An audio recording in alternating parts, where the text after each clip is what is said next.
Correspondência internacional. Embora existam semelhanças entre correspondentes internacionais e enviados especiais, eles não desempenham exatamente as mesmas funções. O enviado especial é um repórter que recebe uma pauta prévia e se desloca para outros países a fim de cobri-la. Já os correspondentes são repórteres que fixam residência em outro país, normalmente em capitais. Eles precisam acompanhar a imprensa local, ter contatos e ter acesso às fontes governamentais. Também precisam definir quais pautas interessarão o seu país de origem. Eu me formei em jornalismo em 1986 na Universidade Federal do Rio Grande do Sul, mas eu também sou formada em Direito pela PUC e preferi seguir no jornalismo pelo ritmo de vida, estilo de vida do jornalista. Achei que ser advogado seria ficar muito nos tribunais e no escritório e ser jornalista me permitiria estar no mundo. E foi isso que eu fiz. Eu trabalhei 10 anos na BBC em Londres, depois de uma experiência de 5 anos em Porto Alegre, e tive a oportunidade de trabalhar com jornalismo internacional.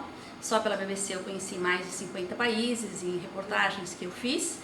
E depois, quando eu retornei ao Brasil, eu trabalhei também na Folha de São Paulo, na editoria internacional, e também pude viajar bastante como enviada especial, e também na Rádio Nacional em Brasília. Eu fiz várias reportagens internacionais. Israel decidiu, o primeiro-ministro de Israel, Ariel Sharon, decidiu sair da faixa de Gaza, fazer a retirada dos cidadãos e da presença militar da faixa de Gaza.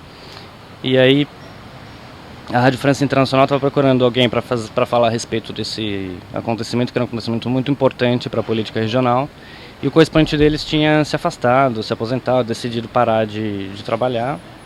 E aí alguém me indicou. Eu sempre digo que se você está assistindo e foi você que me indicou, me avisa para eu te agradecer, porque eu não sei ainda quem foi que me indicou. E aí eu comecei a trabalhar com eles. Eu fiquei 3 anos e meio com eles. Em 2008 eu decidi trancar a faculdade para passar 7 meses viajando pelo Oriente Médio. Eu já tinha um pouco de conhecimento da língua estudando, então eu fiz 7 meses, passei pela Síria, Jordânia, morei por 5 meses em Israel, passei pela Cisjordânia, 1 mês no Egito, voltei para Mackenzie depois dos 7 meses para terminar a faculdade. E eu tive a sorte de que a Reuters estava procurando estagiário logo depois que eu voltei. E eu entrei na Reuters em 2009 como estagiário de política em geral, até janeiro deste ano, quando eu decidi retomar o árabe, que eu tinha esquecido por terminar a faculdade e estar trabalhando. E desde então, desde março, estou morando aqui no Egito, onde eu estou estudando árabe, e tive a sorte de estar aqui no momento em que o país entrou nessa onda, nessa turbulência de golpe militar, de massacre, de protestos, enfim, tenho cobrido para o Globo, todos os conflitos que aconteceram desde que teve esse golpe aqui. Me formei em 1999 na PUC do Rio Grande do Sul, na PUC de Porto Alegre. Em setembro de 2006 eu vim para Paris para fazer um doutorado, porque enquanto eu trabalhava na Zero Hora eu fiz um mestrado na PUC, mestrado em Teoria da Comunicação. E então, em 2006 eu vim para a França para fazer um doutorado em Sociologia na Sorbonne. E foi esse o motivo pelo qual eu deixei a Zero Hora e vim para a França. E ao chegar aqui, eu comecei a fazer alguns freelancers para o Estadão, né? E coisa de 1 ano e pouco depois, 1 ano e poucos meses depois, eu me tornei correspondente do jornal. Mas, para resumir tudo isso, eu não me tornei correspondente do jornal por acaso. Era o que eu queria fazer na minha carreira durante muito tempo.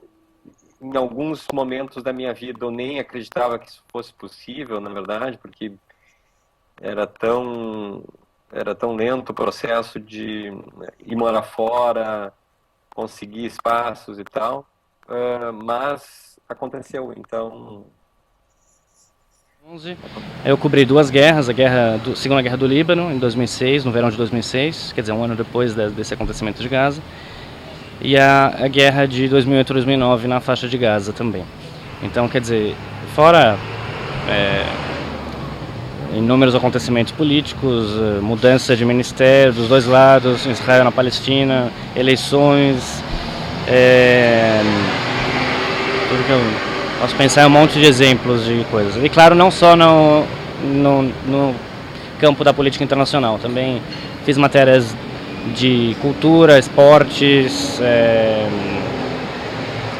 tecnologia, coisas que eu consigo lembrar. Então, quer dizer, o trabalho de correspondente também é um trabalho de um profissional que representa o veículo para o qual ele está trabalhando, ou os veículos, como era o meu caso, no lugar onde ele está, e passa a escrever sobre qualquer assunto, né? Ele pode ser acionado para escrever sobre qualquer assunto, não só sobre política internacional.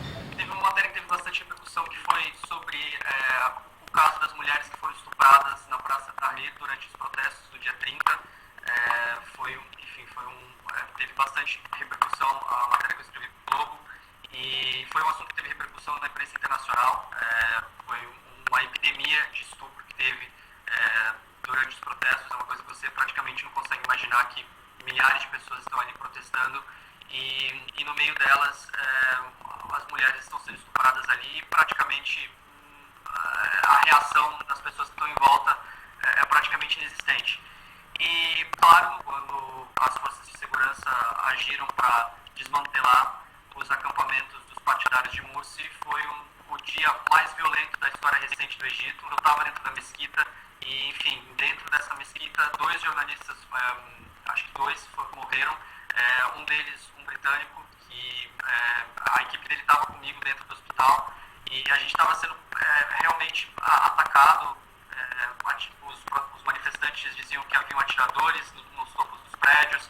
Enfim, foi uma das situações foi o dia mais violento da história recente do Egito, e um dos dias mais perigosos para jornalista trabalhar aqui. Enfim. A cobertura da Líbia, por todos os motivos do mundo, ela foi muito especial para mim. Teve um desafio muito grande, que foi entrar no país quando o país ainda estava sob o domínio do Gaddafi. Teve o desafio de apurar e fazer reportagem em condições absolutamente hostis, muito complicadas de se trabalhar. Isso então foi um aprendizado muito grande para mim. Assim, isso marcou a minha carreira nesse sentido, no sentido de aprendizado. Particularmente, eu gosto da minha cobertura na Síria no ano passado. Eu gosto da minha cobertura na Conferência do Clima da Dinamarca de 2009, por exemplo. Eu gosto de uma porção de coberturas e de reportagens. Então, eu destacaria um pouco a Líbia, mas ela não é a única, não. Processo. É sempre difícil para a mulher conciliar família e trabalho, qualquer profissão, principalmente a maternidade. Por isso, no exterior, o que a gente percebe que os correspondentes internacionais, eles são jovens e muitos deles são solteiros.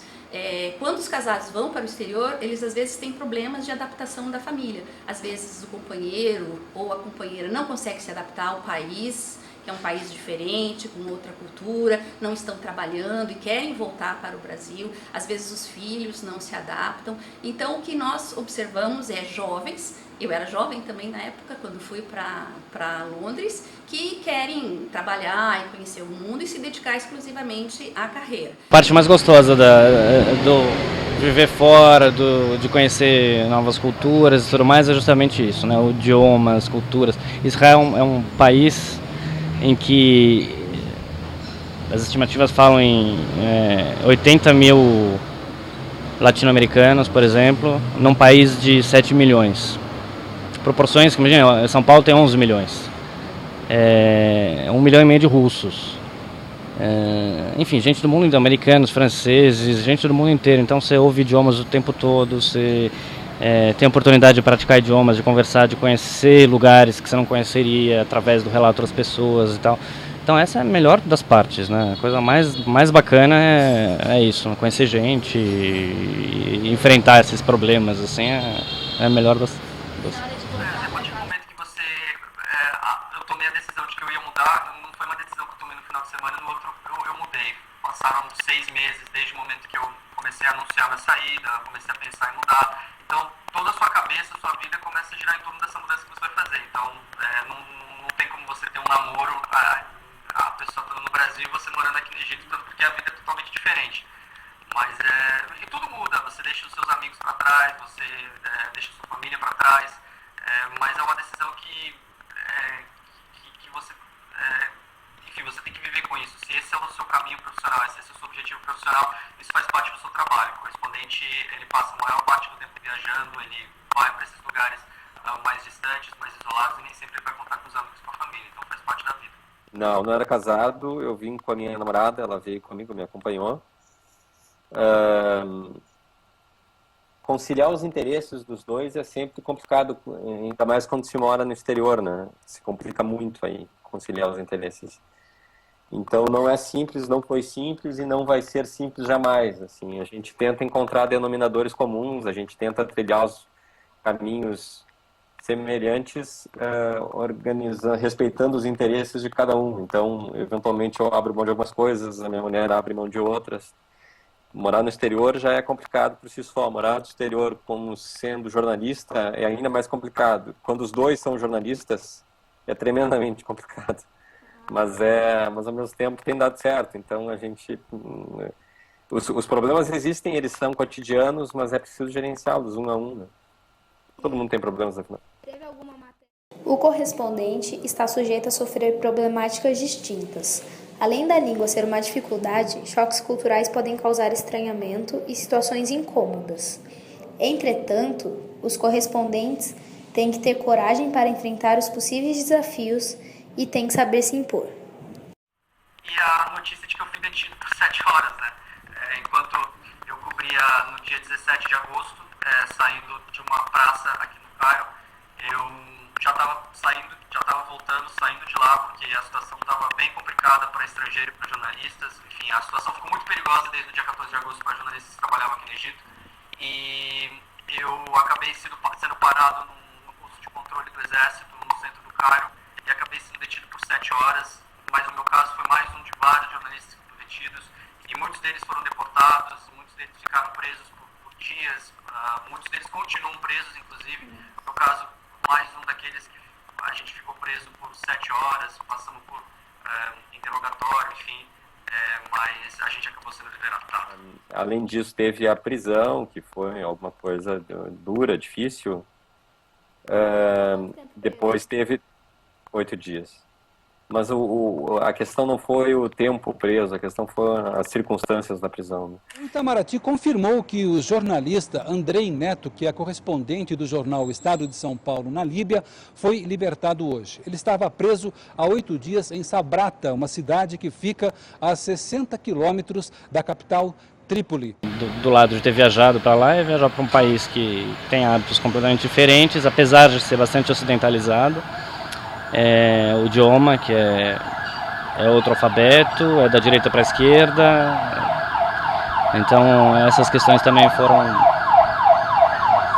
complicadas, mas interessantes. As agências de notícia e os correspondentes internacionais. As agências internacionais são a base do noticiário internacional. Elas têm repórteres no mundo inteiro e conseguem cobrir com muita facilidade o factual. O correspondente, o que ele faz é trazer um olhar brasileiro para os fatos internacionais. Tem muitos temas que nos interessam, que interessam a nós brasileiros, mas não interessam as agências de notícia. As agências de notícia querem vender informação, então elas trabalham muito com o factual. O correspondente brasileiro vai em busca daqueles temas que são de interesse do Brasil e pode oferecer também um texto com mais cor, um texto mais literário, um texto mais humanizado, em contraste com a matéria objetiva, seca e factual das agências de notícia. Nós precisamos das agências, porque não podemos estar em todos os lugares, mas é uma pena que as redações estejam reduzindo custos e diminuindo o número de correspondentes internacionais. Nós estamos muito na dependência do olhar estrangeiro sobre o que acontece no mundo. E podemos sim ter uma cobertura diferenciada, ter as nossas próprias pautas exclusivas, se tivermos correspondentes internacionais. Infelizmente hoje nós temos correspondentes apenas em algumas capitais e dependemos das agências para os demais fatos.